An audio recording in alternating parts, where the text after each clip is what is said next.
Hello po mga kababayan, kamusta po kayong lahat? And once again, welcome back po sa ating channel, Simply Talkies Vlog. Ang pag-uusapan natin mga kababayan ay yung continuation ng topic natin o nung vlog natin about the Power Pop Girls. Di po ba? O yung mga Charlie's Angels. Ilan ba yung Charlie's Angels? 3 o 4? Hindi ko na maalala no? Alam nyo naman, pag dumadating ka na doon sa twilight of your years. Ay, oo nga pala. No? Shout out po lahat sa ating channel members. Alam nyo na po kayo. 10 po kayo. Kung sino pong gustong dumagdag sa ating channel members, hit nyo lang po yung join button dyan. And shout out nga pala sa ating mga kaibigan, special shout out kay Riddler, kay Caitlyn, dun sa mga barkada nila, no? Nakakatuwa po mga kausap yan sa mga live stream, no? Mga jologs po. Okay, so ang topic natin nga ay yung Power Pop Girls or the Charlie's Angels. Pero yung Charlie's Angels version na ito ng Pinoy, ay dalawa dito ay mga engot. Isa lang po yung my brain. Meron pang beauty. O, di ba? Beauty and the brain. O, yan. Tuloy lang po natin yon. Sino po yan? Yan. Yung tatlo na yan. The Power Pop Girls or the Charlie's Angels. Pero yung dalawa walay. Pwede nyo na, yung parang sa inyong mga computer, empty trash. Yung dalawa. Isa lang yung may function kaya i-retain natin. Kumbaga itong isang ito, antivirus. Pasensya naman po doon sa mga fans nitong dalawang empty trash. Kasi di ba? Binira na nga yan ni VP Sara Duterte, the antivirus, the antithesis of these two empty trash personality na si Senator Risa Hontivirus and Representative Franz Castro of ACTS Party List. Ayan. So, tutuloy lang natin yung asaran nila dito. Mag-aasar tayo dito. No? Tuloy-tuloy po ang ating kasiyahan sa mga kababaihang ito. Hindi po natin sila yung dinidiscriminate, no? Mga powerful women po ito. Powerful women, yung dalawa, Really? Yeah. O, eto po, sa Politico News. Napikon na, Sara Duterte, Max Franz Castro over confidential fund. Ayan. Kung maalala nyo, di ba merong video nga, yung isa kong vlog dyan, nilagay ko, sinama ko yung video na yon. Kumbaga, nasa isang speaking engagement, si antivirus, no? Antivirus o antivirus na VP Sara Duterte, no? At siya po ay nagsalita tungkol nga dito, no, patutsada kay Age of Dinosaur. Franz Castro. Oy, totoo po yun. No? Makikita nyo po yan. Nagkalat na yan dyan sa social media, mostly sa Twitter. Nandun po. Oh, sabi nila, 1970s pa sila. To quote with. Pero hindi po verbatim. Parang panahon pa siya nung dinosaur. Ibig sabihin, ano bang nauna? Prehistoric age ba? Ibig sabihin, tagal na pala namumuhay noon ni Franz Castro. Pasensya naman sa mga fans ni Franz Castro kasi galing sa bibig mismo ni VP Sara Duterte. Idol yan Di po ba? Sabihin ba naman, panahon pa sila nung dinosaur? VP Sara. Siguro ito, si Franz Castro, hindi kinain ng dinosaur, inayawan. Bakit nga ba inayawan mga kababayan? Di ba yung mga Tyrannosaurus Rex? Panoorin nyo yung Jurassic. Di ba yung mga Mga dinosaur na kumakain ng yung mga carnivorous, hindi herbivorous ha. Na? Yung mga carnivorous, Tyrannosaurus rex, mga ganun. Di ba mga kumakain ng kapwa dinosaur nila, kapwa animal nila? Eh bakit ito hindi kinain? Pasensya naman po, no? Kasi yung po sabi ni BP, Age of Dinosaur daw po kayo. Oh, hindi ako magsinungaling, hindi po ako mag-fake news ha. Pasensya naman po, Franz Castro. Eh, yung po yung sabi ng inyong BP. Oh. Eto po, sabi rin to ng balita ng politiko, talagang nagkalat to. In the video circulating online, Duterte could be heard saying, kapag nakikinig ako kay Franz Castro, nakatingin ako kay Franz ko, naiisip ko, sabi niya, confidential fund, confidential fund. Maayos naman accounting namin, tapos, confidential fund. Alam ko na, mga kababayan. Alam ko na. Kaya pala, nakaligtas siya nung dinosaur age. Kasi ang bukang bibig niya, confidential fund, confidential fund. May confidential fund, kaya inayawan siya, sabi siguro ng mga dinosaur. Ala naman utak to, iisa lang sinasabi. Ay nako, sobra na tayo ng aasar. Pasensya naman po, no, pasensya po, Franz Castro. Satire lang po, satire, ha, satire. Ngayon, may bumalik po kay BP. Former ACT Teachers Party List Representative Antonio Tino, o yung pinalitan ni Castro, who shared the video, said in a post, para palang batang napikon sa playground. Nye. O diba? At least, itong si Sara Duterte, alam niya mag-unwind. Alam niya tumawat ngumiti. Eh yung pumalit sa'yo, ha? Tino. Ay, Tino? Antonio Tino. Isa pa to. Putik na. Bigla tuloy may sumagi sa aking isip eh. Tino? Oy, Caitlyn. Tino daw, Tino. O, anong masasabi mo dyan? Comment ka ha. O, Caitlyn. Tino. Caitlyn Tino. Pasensya naman, Caitlyn. Kung nanonood ka. Alam ko manonood ka nito. Diba? Tingnan nyo nga yung itsura ni Franz Castro. Sa totoo lang, hindi ko pa siya nakitang ngumiti or tumawa man lang. Parang laging galit sa mundo. Puta. Di po ba? Nakakatuwa ito. No? Ne. No? Sino ang pikon? Hindi naman pikon si Sara eh. Kayo ang napikon. Kasi kayo ang nag-react doon sa confidential fund. Ne. Di po ba? Ang ginagawa lang ni Sara sa inyo, no? Inaasar kayo. At gagatungan natin yung pang-asar nyo. The Age of Dinosaur. Ang tagal nyo na dyan. Pero ilang batas na po ba ang naipasa ninyo?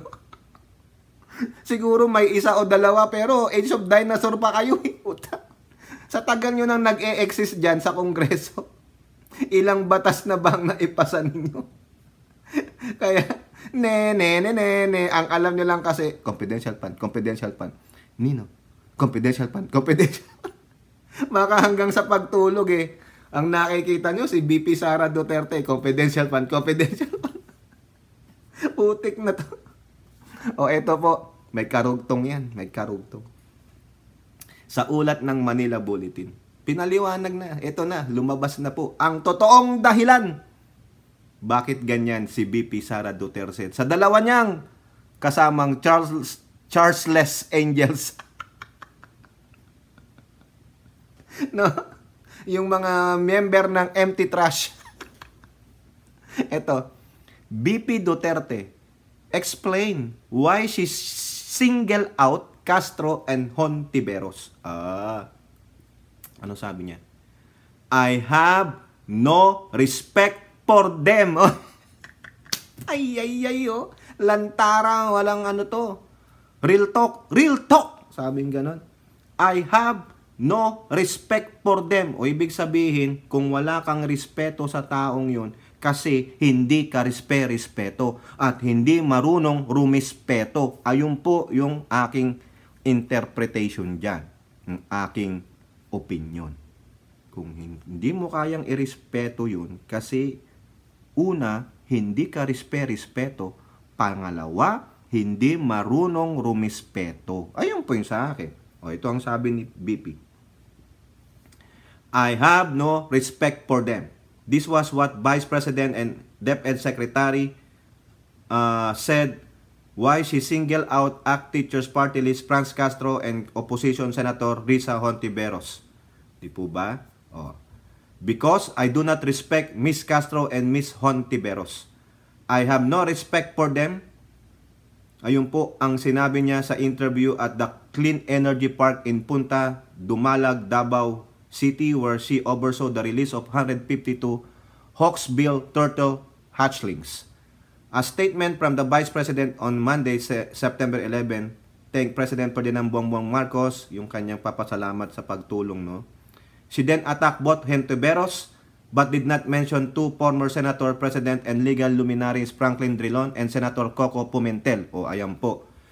Ano po yung sagot ni Hontiveros dun sa statement nga po na i-vlog natin yan, no? Sabi niya, if you're so confident about those confidential funds, then defend them publicly. O nagbigay na rin po tayo ng opinion dyan, no? So, yun lang po. Tinatanong ang ating OBP, bakit ginaganyan mo tong dalawang empty trash member na ito? No? Kasi I have no respect for them. No? Yan din yung tanong nung isang nasa Twitter, yung sinasabi nilang taga Green Hills. Makikita niyo po yun, no? Kasi sinasabi niya, no? Nagbigay siya doon ng kanyang yung post sa Twitter niya na bakit daw ang kinakaya-kaya o yung ginaganto ni BP Sara Duterte ay itong si member ng empty trash bin, si Castro at Hontiveros, no? Bakit hindi niya daw kayang ganyanin si Barry Gutierrez, yung dating spokesperson ni Lenlen, si Coco Pimentel at si Drilon ng mga lawyers. O ayan, narinig mo na yung sagot. I have no respect for them. Ibig sabihin, yung tatlong lalaki, nire-respeto niya. At kabaro niya na mga lawyers. Alam nila yung batas. Di po ba? They are all lawyers. Alam nila yon. Hindi sa takot siya kay Drilon, kay Coco Pimentel, or Barry Gutierrez. Out of respect, bakit? Binarubal ba siya? Binastos ba ang BP? Hindi. Hindi tulad nitong dalawa. Na hindi naman mga lawyers, hindi rin auditors, pero nagmamarunong. Yun lang po yun. Tapos ngangaw-ngaw sa media. Yun ang hindi maganda. Nung nasa Senate hearing about the budget, ba't hindi nyo tinanong ng tinanong? Ikaw rin sa Hontiveros, meron ka pang kopya. O ikaw din, Franz Castro, even though you don't have a chance to question the OBP, meron kayo plenary. Diba? Yun din po ang sabi ni Madam Chairman, si Stella Kimbo. Tapos na po yung mga budget hearing nila. Now, it goes to plenary. They will defend it. Yun po yan. Kaya yan, tandaan nyo, no? Matindi to. I have no respect for them. Yung dalawa. So, kung magtatanong pa, bakit si ganito hindi mo kayang batikusin? Bakit si ganito, inaano ka, hindi mo kaya? Kasi nire-respeto niya. At yung mga yon marunong ding lumugar. Itong dalawa, minsan out of bounds. At baka hindi nila kayanin yung mga legal terms na pwedeng sabihin ni BP kasi hindi nga po sila lawyer. Hindi nila alam yung batat. Ayan ha, sa mga fans nung dalawang member ng anti-trash bin natin, no? Pasensya naman kayo. Now, eto po mga kababayan, may nakita po ako dito, isasama na natin kasi nabanggit po dito na sinabi po yan ni BP Sara Duterte nung nandun siya sa Clean Energy Park doon sa Punta Bumalag, Davao City sa pagpapa-release ng mga turtle, ano? Ng mga turtle. Okay? So dito sa balita ng Manila Bulletin, yan. BP Duterte joins release of 152 baby sea turtles in Davao City. Oh, di ba nakakatuwa yan? At least yung pag lumaki yan, baka pawikan yung mga yan. O di mangingitlog yan, di maitlog pugo tayo. Di po ba? Karamihan ng mga adult turtles na nakukuha natin sa dagat ay meron silang mga problema dahil nakakakain sila ng mga plastic. Correct po, no? Yung mga bansa na walang pangundangan na nagtatapon ng mga plastic waste sa dagat. Nako. Kaya importante na maintindihan ng mga bata ang life cycle ng turtles at gaano kahirap sila mabuhay. Oh, ayan, tama po yan. Ay, nako, nakakatuwa yung mga bata, oh. Oh, di po ba? Oh.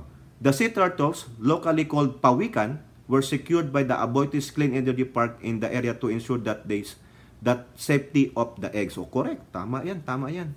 Okay po yan, no? Pero, maganda sana, isama nyo dyan yung dalawang member ng empty trash bin natin. Para naman po medyo malinis-linisan sila.